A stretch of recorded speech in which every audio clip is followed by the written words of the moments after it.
O sol está alto, batendo nas pedras claras do templo. Dá para sentir o calor subindo do chão, e a poeira fina grudando na sandália de quem passa. E ali, no meio daquele movimento, Jesus está ensinando.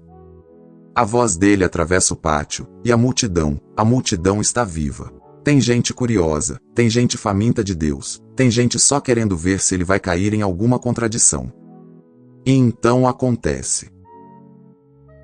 No meio do ensino, como quem invade um lugar santo com barulho de guerra, líderes religiosos empurram uma mulher para o centro.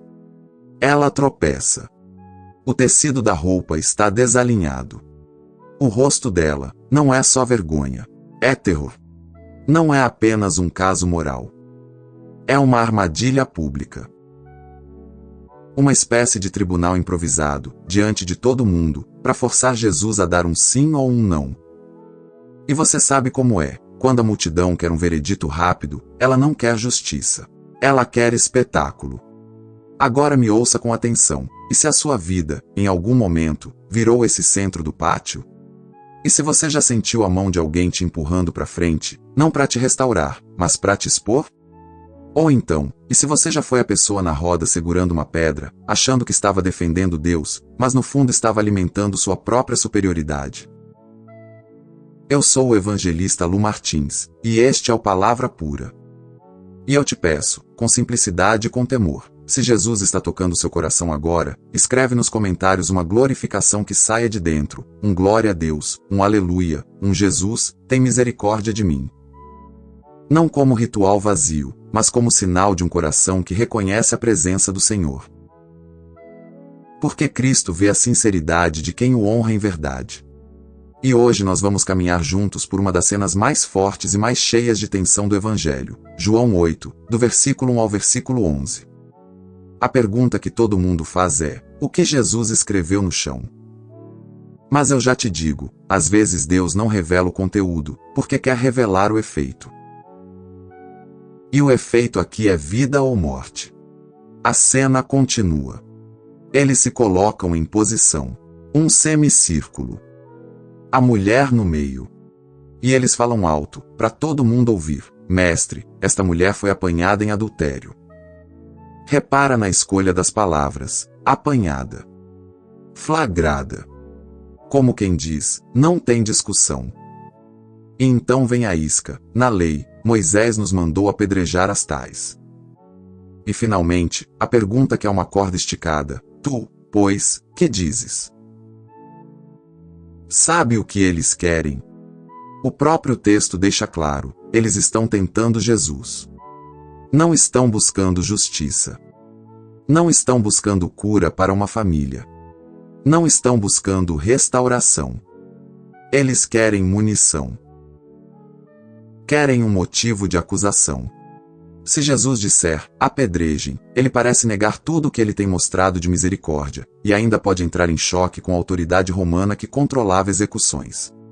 Se Jesus disser, não apedrejem, vão dizer, então ele despreza Moisés, ele é contra a lei. É uma armadilha perfeita, para quem vive no nível do debate. Mas Jesus não entra no jogo. E aqui é onde o céu toca o chão. Jesus se abaixa. Tenta imaginar isso agora. Todo mundo em pé. A mulher no meio, tremendo. Os acusadores com a postura de quem manda. E o rabi, o mestre, se abaixa. E começa a escrever com o dedo na terra. O barulho da multidão diminui. Porque quando Jesus se cala, não é ausência, é autoridade. É como se o silêncio dele puxasse o coração de todo mundo para fora. Agora, eu sei o que você quer, Lu, mas o que ele escreveu? E eu vou ser fiel à palavra, o texto não diz. E isso é intencional. João registra o gesto, mas não entrega o conteúdo. E aqui nós precisamos de humildade, porque existe também uma nota textual importante. Muitos manuscritos antigos colocam essa narrativa em outro lugar, ou até omitem. O que isso nos ensina? Nos chama à reverência. A Igreja reconheceu a força pastoral desta passagem, mas nós não podemos dogmatizar detalhes que o próprio texto não afirma, especialmente o que exatamente ele escreveu. Então hoje, eu não vou te vender uma curiosidade inventada. Eu vou te conduzir pelo que é sólido. O que é sólido é o que o gesto produz: silêncio, tempo, consciência. Jesus interrompe o espetáculo. Jesus cria um espaço onde a verdade pode trabalhar sem gritaria. E eles insistem. Imagina a pressão, responde Jesus. Diz logo. Sim ou não? E aí Jesus se levanta. Olha para eles. E solta uma frase que atravessa séculos: aquele que dentre vós está sem pecado seja o primeiro que atire pedra. Meu irmão, minha irmã, isso aqui não é relativismo. Jesus não está dizendo ninguém é perfeito, então tanto faz. Jesus não está chamando pecado de virtude. Ele está chamando hipocrisia de pecado. Ele está dizendo: se você quer assumir o lugar de juiz, venha com integridade. Venha com verdade. Venha sem máscara. E Jesus faz de novo, se abaixa. E continua escrevendo. Sabe o que acontece com gente que ama palco? Gente que ama acusar na frente dos outros? Quando o silêncio de Deus aparece, o coração não aguenta. Porque no silêncio, a consciência grita. O texto diz que eles, ouvindo isso, foram saindo um por um, a começar pelos mais velhos, até os últimos. Por que os mais velhos primeiro? Talvez porque já carregavam uma vida inteira de memória. Talvez porque já sabiam o peso do próprio pecado. Ou talvez porque entenderam mais rápido: com Jesus, ninguém sustenta a pose por muito tempo. E de repente, fica só Jesus e a mulher. O pátio, que era tribunal, vira consultório de alma. A roda de acusação se desfaz. E o centro, que era vergonha, vira lugar de encontro com a graça. Jesus então se levanta e pergunta: mulher, onde estão aqueles teus acusadores? Ninguém te condenou? Ela responde: ninguém, Senhor. E Jesus declara: nem eu te condeno. Vai-te e não peques mais. Segura isso: nem eu te condeno e não peques mais. Duas notas inseparáveis. Ele remove a sentença final e, ao mesmo tempo, chama uma nova vida. Ele não passa pano pro pecado. Ele passa sangue. O sangue que ainda vai escorrer na cruz. Agora vamos voltar um pouco, porque a palavra de Deus é profunda e ela conversa com ela mesma. A Escritura interpreta a Escritura. Quando João diz que Jesus escreveu com o dedo, isso acende ecos do Antigo Testamento. Em Êxodo 31, versículo 18, diz que Deus deu a Moisés as tábuas do testemunho, tábuas de pedra, escritas com o dedo de Deus. Então repara, o mesmo Deus que escreveu a lei em pedra, agora, em Jesus, escreve na poeira. Em pedra, a lei mostra a santidade e revela o pecado. Na poeira, o gesto parece sussurrar misericórdia no meio do julgamento. Não porque a lei mudou de valor, mas porque o legislador está ali, pessoalmente, lidando com pecadores. Outro eco, Jeremias 17, versículo 13, diz: os que se apartam de mim serão escritos no chão. Eu não vou afirmar que Jesus escreveu nomes, porque o texto não diz. Mas eu posso te dizer que o eco literário existe e ele pesa no coração. Afastar-se do Senhor termina em pó. Voltar-se para Ele termina em vida. E lembra de Daniel 5? Aquela mão que escreve na parede e expõe o orgulho do rei. Ali, a escrita anuncia julgamento. Aqui, a escrita silenciosa expõe corações e abre uma porta de arrependimento. Então, quando você me pergunta o que Jesus escreveu, eu te respondo com reverência: Deus não quis que a igreja ficasse presa no conteúdo como curiosidade. Deus quis que a igreja ficasse presa no Cristo do texto. No Jesus que interrompe o apedrejamento. E por que isso importa para mim e para você hoje, no Brasil, em 2025? Porque o pátio do templo mudou de endereço. Hoje, muitas vezes, ele vira rede social, vira grupo de mensagem, vira comentário de notícia, vira áudio vazado, vira print. A lógica do apedrejamento continua a mesma: exposição, humilhação, cancelamento, justiça sem misericórdia. A diferença é que agora a pedra é digital. É uma frase venenosa. É uma indireta. É um eu avisei. É um rótulo que gruda. E talvez você diga: mas Lu, eu só falei a verdade. E eu te pergunto com amor: a verdade que você falou veio com lágrimas ou com prazer? Veio com desejo de restauração ou com fome de vencer discussão? Porque os fariseus também tinham versículos na boca. Eles citaram Moisés. Eles tinham texto. O problema era o coração.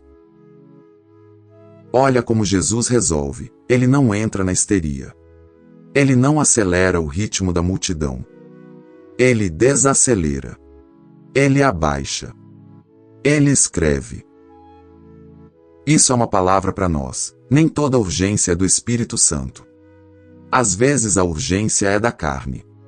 Às vezes a urgência é do acusador. E Jesus te ensina a fazer uma pausa santa. Agora eu quero falar com dois tipos de coração que estão me ouvindo. E eu quero que você se identifique com honestidade. Não para se envergonhar, mas para ser curado. Primeiro, você que está com a pedra na mão. Você que, quando vê alguém caindo, sente uma indignação que parece zelo, mas por dentro tem um gosto de superioridade. Você que corre para comentar, para avisar, para expor, para defender a santidade, mas não derrama uma lágrima por aquela alma. Escuta, por causa de quem você é em Cristo, um pecador perdoado, você é livre para largar a pedra. Romanos 3 diz que todos pecaram e carecem da glória de Deus. Isso mata nossa sensação de pedestal. Ninguém está acima. E Jesus já tinha ensinado isso em Mateus 7. Tira primeiro a trave do teu olho, depois você vai enxergar para tirar o cisco do teu irmão. Aqui, ele aplica em tempo real. Então, antes de corrigir alguém, faz uma oração curta, mas verdadeira. Senhor, eu quero restauração ou eu quero vencer? Eu quero cuidar ou eu quero aparecer? E deixa eu te dar uma prática de 30 segundos, bem simples, para hoje. Quando você sentir a pedra na mão, pare. Abaixe a voz. E faça duas perguntas diante de Deus: o que eu não estou vendo em mim? E como Jesus conduziria essa conversa para arrependimento e cura? Isso muda tudo. Porque você troca exposição por intercessão. Antes de comentar sobre alguém, ore por alguém. Agora o segundo tipo de coração, você que é a pessoa no centro. Você que foi exposto. Ou que vive com medo de ser exposto. Você que tem um pecado escondido, uma história quebrada, um hábito que te domina, e por fora você tenta manter a aparência. E quando alguém toca no assunto, seu estômago revira, porque a vergonha vira uma prisão. Escuta isso como se Jesus estivesse falando com você agora. Ele não te reduz ao seu pior dia. Ele não chama você pelo seu rótulo. Ele chama você para perto. Ele te olha no olho e pergunta: onde estão os teus acusadores? E talvez você diga: Lu, mas eu fiz. Eu errei. Sim. A mulher errou. E Jesus não negou isso. Ele disse: não peques mais. Mas antes de chamar a santidade, ele remove a condenação final: nem eu te condeno. Romanos 8 diz que nenhuma condenação há para os que estão em Cristo Jesus. E isso não é licença para continuar. É força para recomeçar. 1 João diz que se confessarmos os nossos pecados, ele é fiel e justo para nos perdoar e nos purificar de toda injustiça. Confessar não é se destruir. É sair do escuro e entrar na luz. Então, se você está escondido, eu te digo com amor pastoral: hoje pode ser o dia de você parar de fugir. Não fuja para aplaudir uma pregação bonita e continuar preso. Traga seu coração para a luz. Procure ajuda madura. Fale com um pastor sério. Fale com uma liderança que teme a Deus. Se necessário, procure também ajuda profissional com responsabilidade. Porque Jesus não só perdoa. Jesus transforma. E agora eu falo com a igreja, com liderança, com quem serve. Disciplina bíblica nunca pode ser teatro. Nunca pode ser palanque. O alvo é restauração. Proteja a dignidade. Busque testemunhas. Faça justiça com cuidado. Rejeite manipulação e armadilha. Porque quando líderes usam pessoas como isca para provar um ponto, isso não é zelo de Deus, isso é crueldade religiosa. E aqui eu preciso te puxar para dentro da cena de novo. Você consegue sentir a poeira? Você consegue ouvir a pedra batendo uma na outra na mão de alguém?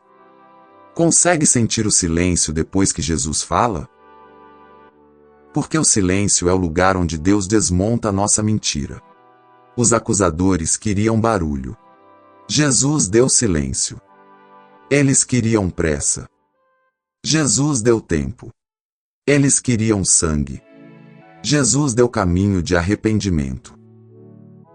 E tem um detalhe que eu não quero que você perca: os acusadores foram saindo um por um. A graça de Deus muitas vezes não humilha em massa. Ela confronta pessoalmente. Cada um teve que encarar o próprio coração.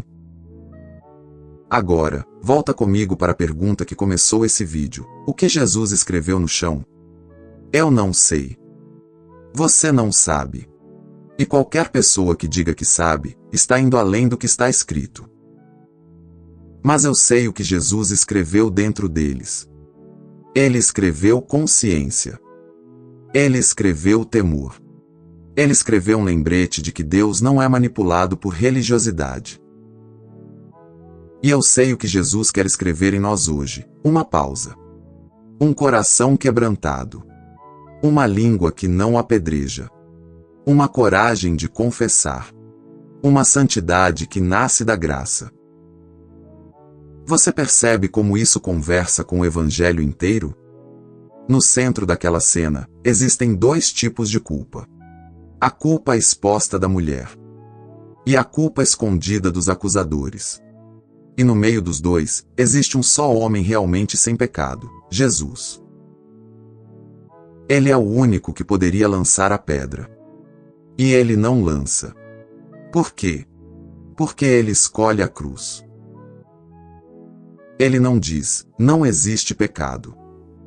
Ele diz: na prática, eu vou levar esse pecado. A graça não é permissão para continuar. É poder para recomeçar. E aqui, eu quero fazer uma pergunta que talvez vá doer um pouquinho, mas é libertadora. Você quer justiça sem misericórdia, ou quer se parecer com Jesus? Porque a justiça sem misericórdia sempre encontra alguém para esmagar, até o dia em que sobra você. Mas a misericórdia com verdade cura o outro e purifica você. E se você ainda está tentando se justificar, dizendo: mas alguém precisa pagar, eu te digo: alguém pagou. O Cordeiro de Deus tirou o pecado do mundo. Agora, deixa eu trazer isso para o cotidiano de um jeito bem prático. Você vai sair desse vídeo e vai voltar para o seu ambiente. Casa. Trabalho. Igreja. Internet. E vai surgir uma oportunidade de apedrejamento. Uma fofoca. Um comentário. Uma notícia. Um erro de alguém. Uma falha de caráter. Um pecado real, sim. E você vai sentir a pedra subindo na mão. Naquele momento, lembra de Jesus se abaixando. Faz a pausa santa. Abaixa-se por dentro. E entrega o caso primeiro ao Senhor. Porque pedras na mão endurecem seu coração. Mas graça na boca abre caminho para transformação. E se você está do outro lado, com vergonha no coração, achando que já não dá mais, eu te lembro: Jesus ficou sozinho com a mulher. Quando todo mundo foi embora, ele permaneceu. Ele permanece. Ele não te chama para continuar no chão. Ele te chama para levantar e caminhar em novidade de vida. Agora, eu quero costurar isso com uma lembrança que aquece o coração com reverência. Quando lembramos do Natal, nós lembramos que o Verbo se fez carne e habitou entre nós. Deus não ficou distante. Ele entrou no nosso chão. Ele tocou a nossa poeira. Ele escreveu na terra. Como quem diz, eu vim até o pó, para levantar vocês do pó. E agora nós vamos caminhando para o encerramento com 4 passos, bem costurados na vida. A verdade central de hoje é esta: Jesus, o Santo, confronta acusadores e acolhe a acusada. Ele interrompe o espetáculo do apedrejamento para expor a culpa universal e oferecer uma graça que liberta e reorienta para a santidade. A pérola do dia, bem simples e acionável. Quando você estiver prestes a julgar alguém, faça uma pausa santa, abaixe-se por dentro, e entregue o caso primeiro ao Senhor. Troque a pedra pela oração. Troque o comentário pela intercessão. Troque a pressa pela verdade com amor. Um vislumbre da graça. Naquela manhã no templo, Jesus adiou as pedras, porque ele mesmo iria receber os cravos. Ele calou os acusadores, porque ele seria acusado. Ele protegeu a mulher da morte imediata, porque ele pesaria na morte por nós. E agora, eu quero te conduzir em oração. Senhor Jesus, nós nos colocamos diante de Ti com temor e sinceridade. Quebra em nós a justiça sem misericórdia. Dá-nos arrependimento sem desespero. Lava nossos olhos da hipocrisia e cura nosso coração da vergonha. Ensina-nos a viver como gente perdoada e transformada. Espírito Santo, guia nossas palavras hoje, guia nossas conversas, guia nossas decisões. E que a nossa vida carregue a beleza da Tua graça e a seriedade da Tua santidade. Em nome de Jesus. Amém. E antes de você sair, uma atitude concreta de obediência para hoje. Se você feriu alguém com julgamento, peça perdão ainda hoje. Se você está preso num pecado escondido, procure ajuda madura e caminhe na luz ainda hoje. Agora eu quero conversar com você. Você se identificou mais com os acusadores, com a mulher, ou com a multidão que só observa? Responde nos comentários com sinceridade, porque eu leio e oro por vocês. E se esta palavra te edificou, se inscreve no canal Palavra Pura e ativa as notificações.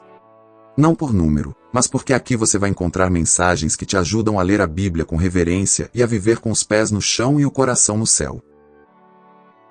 E quando este vídeo terminar, clica no próximo vídeo que vai aparecer na tela.